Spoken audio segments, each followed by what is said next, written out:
Now, here today, the subject that we are discussing is parliamentary democracy and constitutional morality. Actually, as initial comments, I would like to say that I have approached this problem or this subject from a legislative perspective as well as a judicial perspective. And I try to locate the points of conflict that arises, when the whole idea of constitutional morality is enforced or implemented or pronounced upon. So this is the perspective with which I have approached this issue of parliamentary democracy and constitutional morality.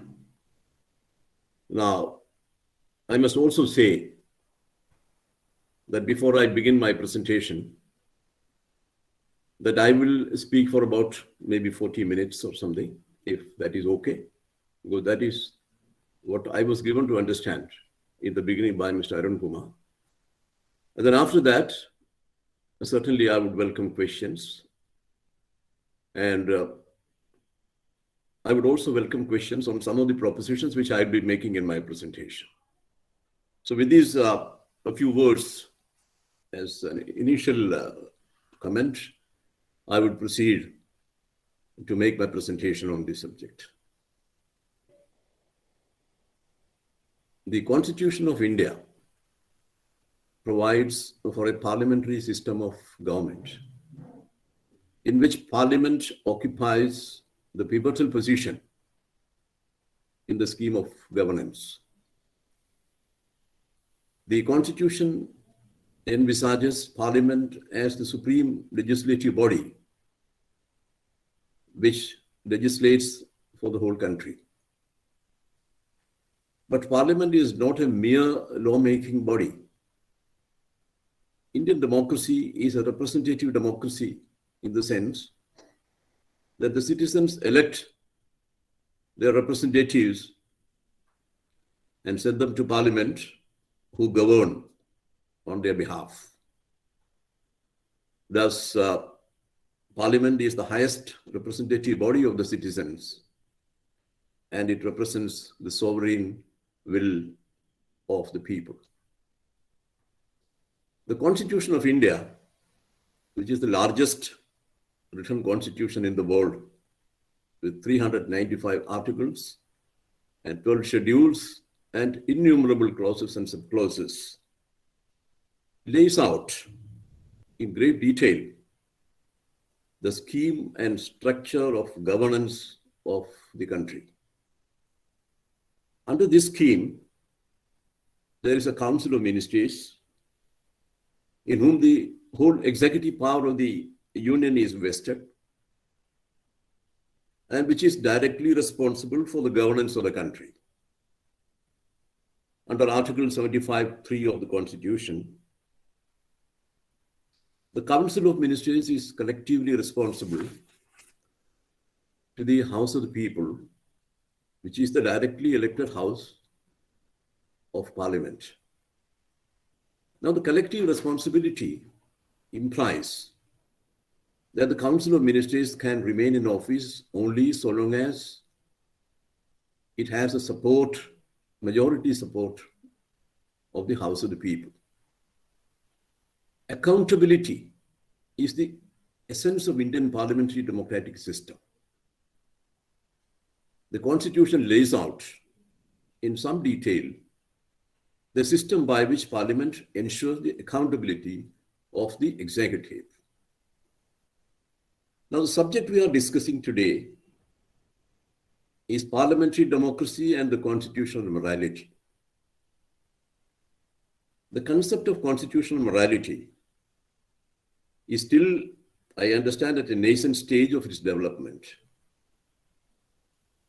It was Dr. Bhimrao Ambedkar who introduced it first in the Constituent Assembly. While moving the motion for consideration of the draft constitution in the Constituent Assembly on 4th November 1948, Dr. Ambedkar made a very long and exhaustive speech explaining various provisions in the draft constitution.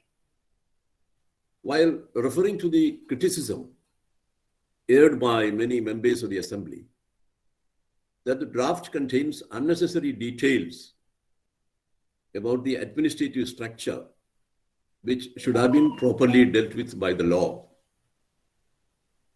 he abruptly introduced the doctrine of constitutional morality in the discussion, as defined by the British historian George Grout in his History of Greece, in justification of the draft dealing with detailed administrative provisions.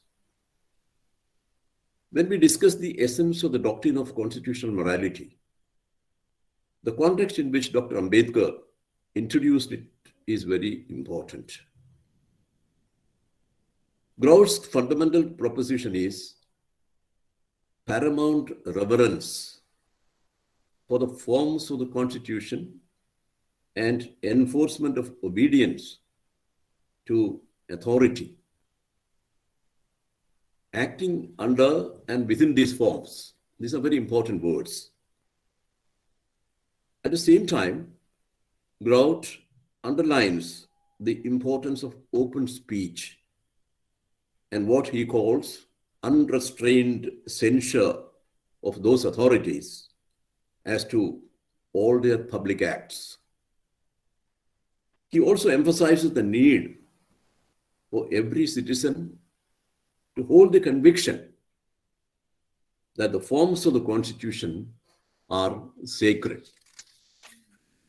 Dr. Ambedkar approves this proposition of Grout and asserts that the form of administration has close connection with the form of the Constitution.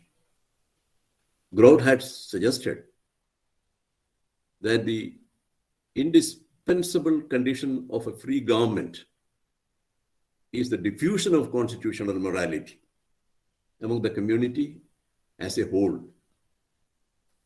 Dr. Ambedkar explains the need to elaborately deal with the administrative system in the Constitution. He says, I quote, "The form of the administration must be appropriate to and in the same sense as the form of the Constitution.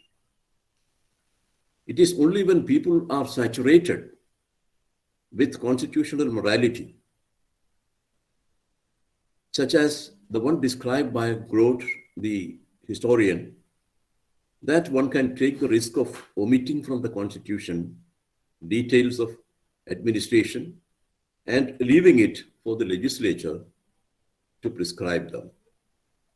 The question is, can we presume such a diffusion of constitutional morality? Constitutional morality is not a natural sentiment. It has to be cultivated.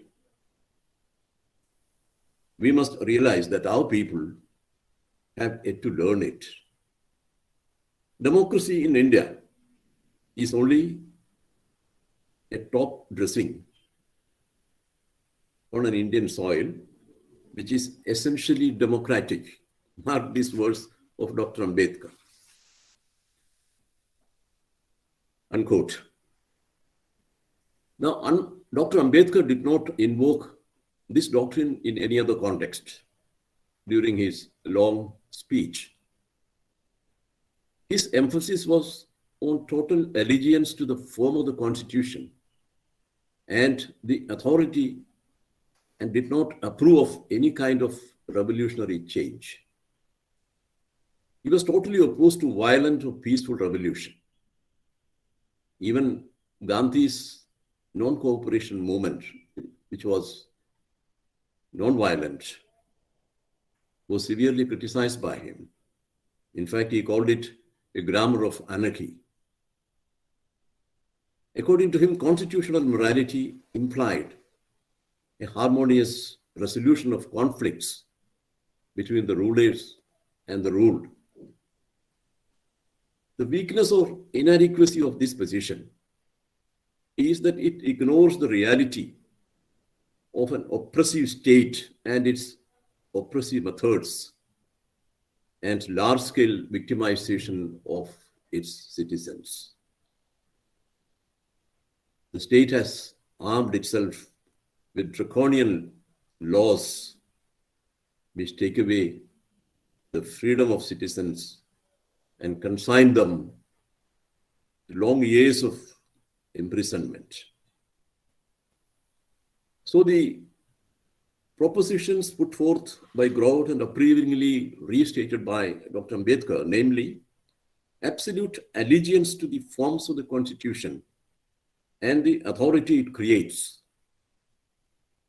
as the essence of constitutional morality, is, in my view, inadequate to rationally explain the modern phenomenon of an all-powerful state out to usurp the liberty of the citizens and the justification of their resistance to oppression and tyranny.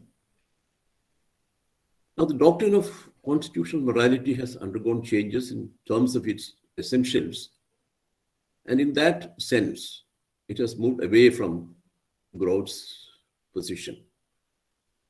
Ronald Dworkin, the American constitutional scholar and philosopher, brought about a paradigm shift in the approach to the analysis and understanding of the constitutions.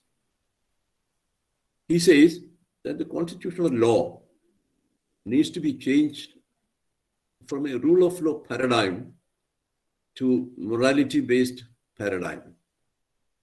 The Indian courts have perhaps adopted this approach and explained and applied the doctrine of constitutional morality with an emphasis on the moral principles of the Constitution. Constitution is not a mere collection of articles and clauses. It has a moral core which needs to be discovered and applied. This moral core can be found in the preamble of the Constitution. The preamble is based, as you know, on the objectives resolution moved by Pandit Nehru in the Constituent Assembly in 1946. Justice, liberty, equality, and fraternity form the moral foundation of the Indian Constitution. These principles are the paramount importance in what Dr. Ambedkar calls the undemocratic Indian society. In a hierarchical, caste-bound society, no justice can exist. It is basically undemocratic, and liberty is actually enjoyed by only a tiny minority of privileged men. The vast majority of people did not enjoy any kind of right. The Indian society suffered too much injustice at the hands of an insensitive and selfish priestly class with the help of the iniquitous Dharmashastras. Therefore, Free India's Constitution elevated the basic freedoms of the citizens to a higher level and enthroned them as the fundamental rights, and also made the right to seek a remedy for the infringement of those rights itself a fundamental right. The chapter on fundamental rights in the Constitution represents the moral conscience of the Constitution. Now, there is no doubt that the moral principles embodied in the Constitution are required to be followed by the different organs of the state, like the executive and the legislature.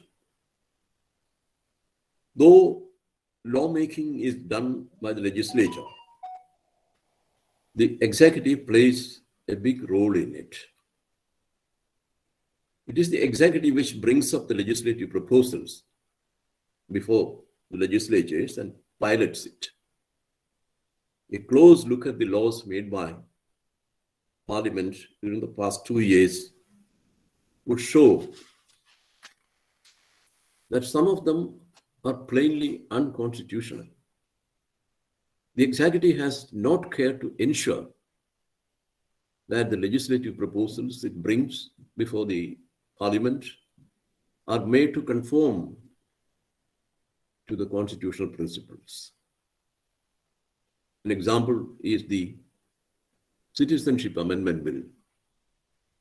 By making religion the basis of consideration of citizenship in favor of certain religious categories, the bill violates the secular principles of the Constitution. Secularism is a part of the basic structure of the Constitution.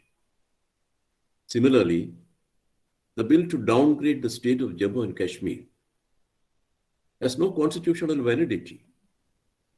Article 1 of the Constitution says that India is a union of states. If Parliament has the power to downgrade one state into a union territory, logically it has the power to downgrade all the states. Then India would be a union of union territories, not a union of states. Obviously, it would violate Article 1 and therefore would be unconstitutional. Yet another legislation which is of doubtful constitutional validity were the farm bills, which were passed by Parliament in a hurry. This sparked an agitation by the farmers, which lasted for over a year, and finally the government had to repeal these laws. These instances which I have quoted amply prove that the executive brings legislative proposals before Parliament which have doubtful constitutional validity. In fact, parliamentary democracy in India is facing a systemic crisis. Parliamentary scrutiny of the executive is the weakest now, mainly because of the systematic efforts being made by the executive to scuttle such scrutiny. The systems of Parliament have been so designed as to make sure that there is constant scrutiny of the actions of the executive in all spheres of governance. The bills which came before Parliament used to be examined threadbare by the committees of Parliament so as to produce better legislations, but it is no longer so. The crisis which the Indian Parliament is facing today is existential. 70 years of existence has made it more fragile. 7 decades of democratic experiment has not made us any great democrats. There is a basic anti-democratic temperament in the country. The political parties which are crucial players in the national affairs do not either believe in, or practice any democracy. Strong leader phenomenon has successfully destroyed the independence of Parliament. When there is strong leader, or when there are strong leaders around, Parliament becomes weak.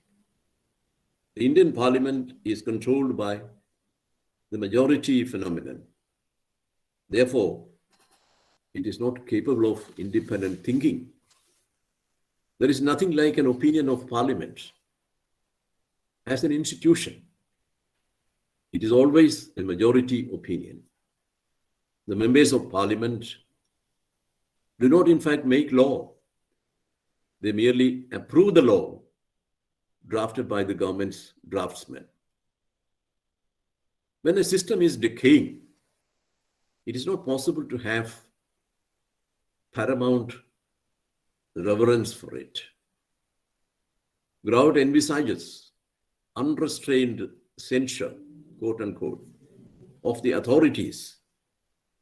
But in the Indian context, it's a sure way to jail because of the intolerance in the rulers. In the adversarial politics that we have, it is not possible to think that there could be a harmonious resolution of conflicts among contending groups. The Supreme Court has, in a number of cases, adopted the doctrine of constitutional morality to arrive at decisions on major contentious issues during the past 3 or 4 years. But it has yet to pronounce on crucial issues like the Citizenship Act or the downgrading of the states, as I mentioned, or on crucial habeas corpus issues. But the famous Sabarimala case, the court applied this doctrine and held that denial of entry to women into the shrine is a negation of gender equality and non-discrimination enshrined in the Constitution. Very right. The court did not follow the decision of a larger bench in Shirur Mutt case in 1954, in which the Supreme Court had propounded the doctrine of essential and integral parts of religion to uphold certain religious customs. But in the Sabarimala case, the court took a different position on the basis of constitutional morality. The Supreme Court said, I quote, a claim for the exclusion of women from religious worship, even if it be founded in religious text, is subordinate to the constitutional values of liberty, dignity, and equality. Exclusionary practices are contrary to constitutional morality, unquote. I'm not commenting here on the correctness or otherwise of this proposition in the overall context of Sabarimala. This is not an occasion for such an exercise. The point is that the court made a radical departure from its long-established view on the religious customs in a large number of cases decided in the 50s. This signifies the impact of the doctrine of constitutional morality. In this scenario, it will be interesting to see what the court comes up with in the review of Sabarimala judgment. In the government of NCT of Delhi versus Union of India, which was decided in 2018, Supreme Court explains succinctly the doctrine of constitutional morality. It says, I quote, the constitutional morality, in its strictest sense of the term, implies strict and complete adherence to the constitutional principles as enshrined in various segments of the document, unquote.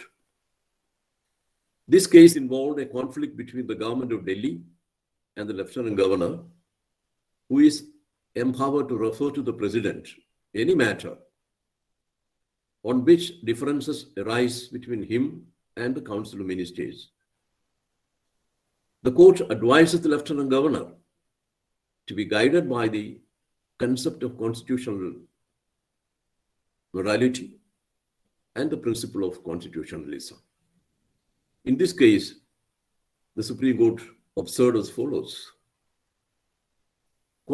I quote, constitutional morality is not the forms and procedures of the Constitution, but provides an enabling framework that allows a society the possibilities of self-renewal, unquote.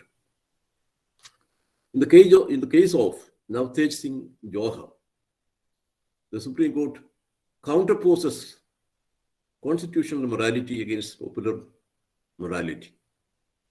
In this case, the offense of homosexuality was decriminalized.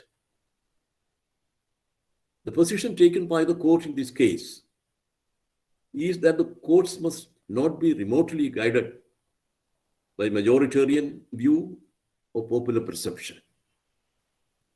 They must be guided by constitutional morality.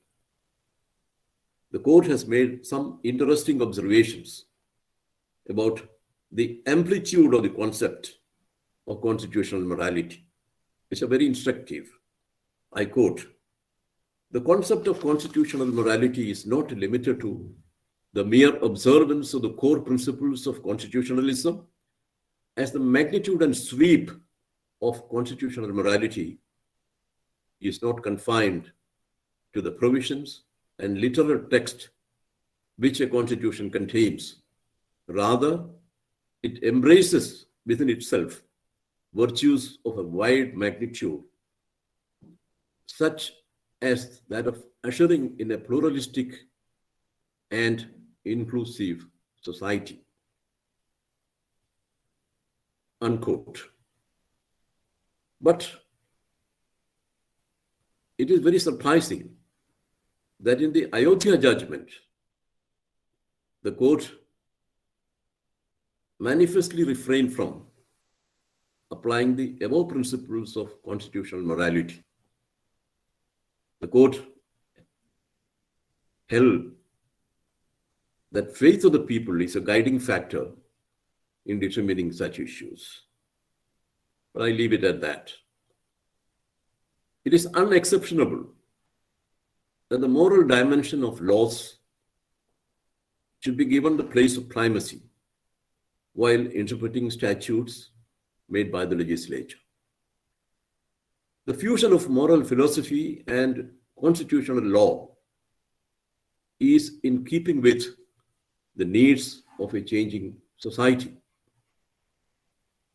There are no two opinions about that. However, when the court counterposes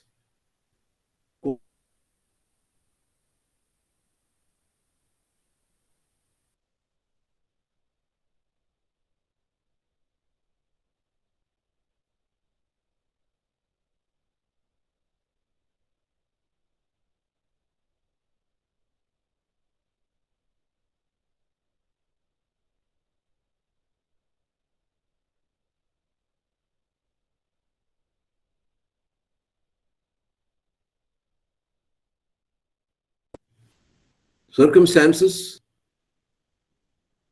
which lead to the legislature making a law are complex. It is the legislature which is directly in touch with the society. So it is the legislature which is familiar with the impulses of change in a society. A legislature cannot ignore the popular perceptions or popular morality. It understands better the social dynamics. So striking down a law made by the legislature merely or solely on the basis of constitutional morality may be characterized as a judicial overreach. It is true that Article 142 of the Constitution confers absolute powers on the Supreme Court to do complete justice. There are no fetters on that power. But at the same time, legislature is supreme in the matter of lawmaking. Separation of powers is a part of the basic structure of the Constitution. Moreover, the concept of constitutional morality finds no mention in the body of the Constitution. Although the Constitution bench of the Supreme Court interpreted the word morality in Article 25 to mean constitutional morality in the Shabarimala case, it is doubtful whether this word has been used in that sense in that article in view of the presence of the neighboring words like public order and health. Constitutional morality, in the wider sense in which it is being used by the judiciary, now is a judicial invention.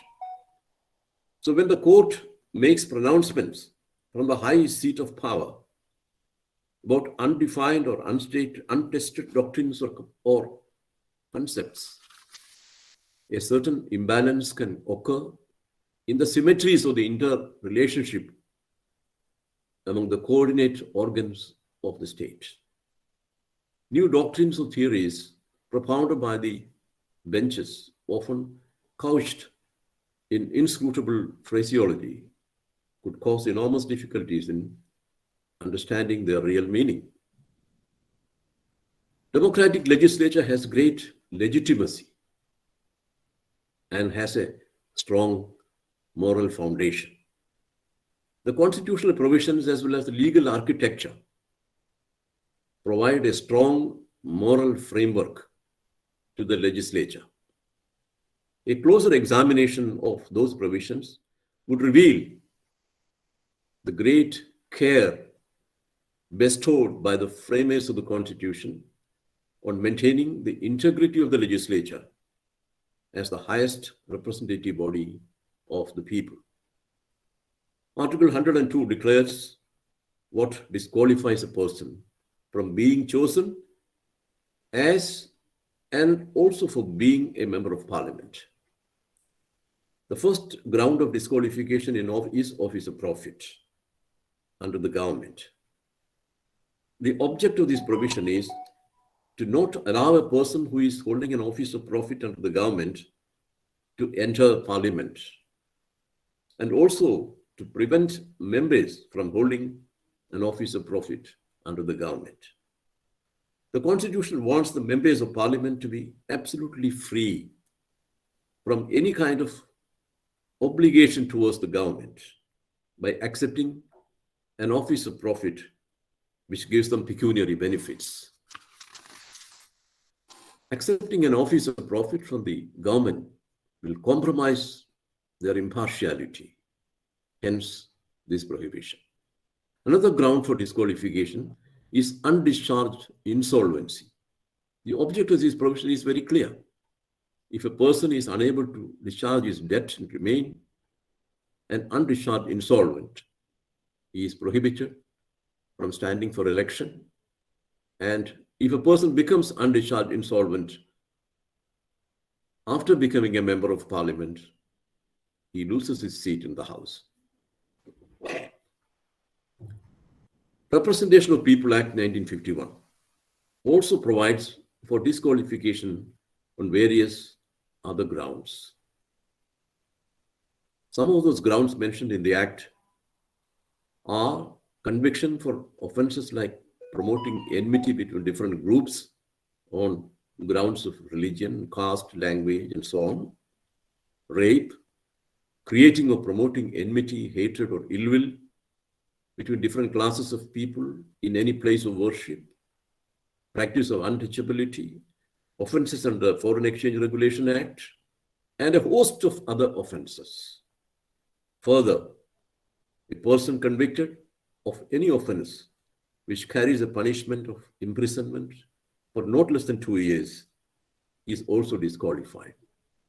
Similarly, a person who has been found guilty of corruption, corrupt practices in elections, or a person who is dismissed from government service for corruption, or a person who has a subsisting government contract, and a person who has failed to lodge the account of election expenses is also disqualified.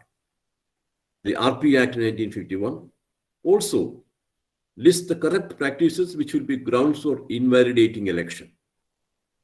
They are bribery, undue influence, appeal in the name of religion, language, caste, etc., attempt to create or promote religious hatred, etc., etc.